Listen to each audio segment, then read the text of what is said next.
Breaking చూస్తున్నాం. కర్ణాటకలో ఘోర విషాదం చోటు చేసుకుంది. కొండచర్యలు విరిగిపట్టడంతో 7 మృతి చెందారు. ఎడతెరిపి లేకుండా కురుస్తున్న వర్షాల మధ్య కర్ణాటకలోని ఉత్తర కన్నడ జిల్లా అంకోలా తాలూకాలోని షీరూర్ సమీపంలో జాతీయ రహదారి 66పై కొండచర్యలు పడ్డాయి.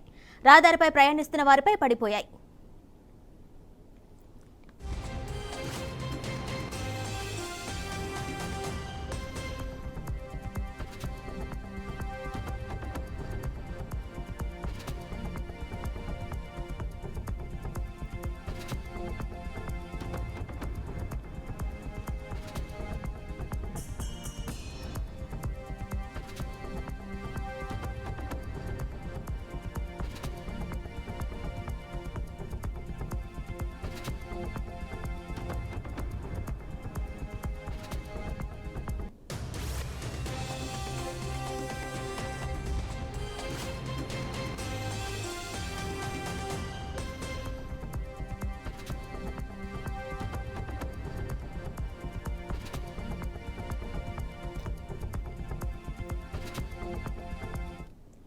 దీనిపై మరింత సమాచారం మా ప్రతినిధి రాకేష్ అందిస్తారు. రాకేష్, చెప్పండి. కర్ణాటకలో అయితే కొండచర్యలు విరిగిపట్టడంతో 7 మృతి చెందినట్టు తెలిసిందా? ఇన్ఫర్మేషన్ ఇవ్వండి.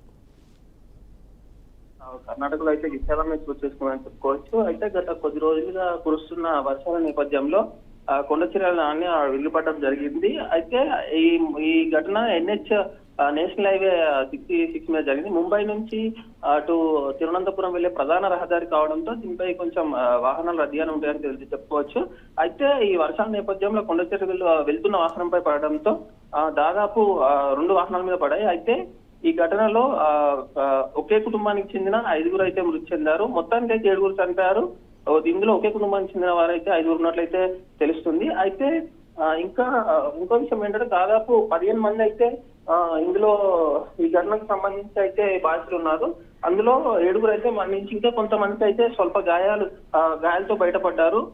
ఇంకో ట్యాంకర్ పక్కనే ఉన్న నదిలో పడడంతో అందులో కూడా ఒక క్లీనర్ ఒక డ్రైవర్ అయితే ఈ రక్షకుల ఈతగాళ్ళు అయితే వాళ్ళని అయితే రక్షించడం అయితే జరిగింది. అయితే వీళ్ళు హోటల్ సందర్శించేందుకు హైవే పక్కనున్న వాహనాలు అయితే నిలిపారు. అయితే మట్టి బండరాలు వీళ్ళ మీద పడడంతో కూడా వీళ్ళకి గాయాలైనట్లయితే తెలుస్తుంది. అయితే గంగావళి నదిలో పడిపోయిన ట్యాంకర్ ట్యాంకర్ పడడంతో క్లీనర్ డ్రైవర్ అయితే మునిగి తేలుతుండగానే అటు అగ్నిమాపక సిబ్బంది అత్యవసర సిబ్బంది అక్కడే ఉన్నారు కాబట్టి వాళ్ళు వారిని రక్షించగలిగారు. అయితే ఈ గల్లంతైన వారిలో మృతి చెందిన వారిలో లక్ష్మణ్ నాయక్, శాంతి నాయక్, రోషన్, అవంతిక, జగన్నాథ్ వీరంతా కూడా ఒకటే కుటుంబానికి చెందిన వారుగా అయితే తెలుస్తుంది. అయితే వీరు అక్కడే కుటుంబం వీళ్ళ ఫ్యామిలీ కూడా అక్కడ దుకాణం నడుపుతున్న వేళలో అయితే ఈ ఘటన అయితే జరిగినట్టుగా అయితే తెలుస్తుంది. అయితే దీనిపై కూడా అటు రాష్ట్ర ప్రభుత్వం, కర్ణాటక రాష్ట్ర ప్రభుత్వం కూడా ఇప్పటికే స్పందించింది. సిద్ధరామయ్య కూడా పలు హెచ్చరికలు అయితే ఆదేశాలు అయితే జారీ చేశారు.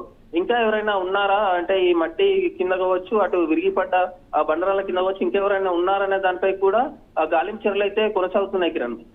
Right Rakesh, thank you.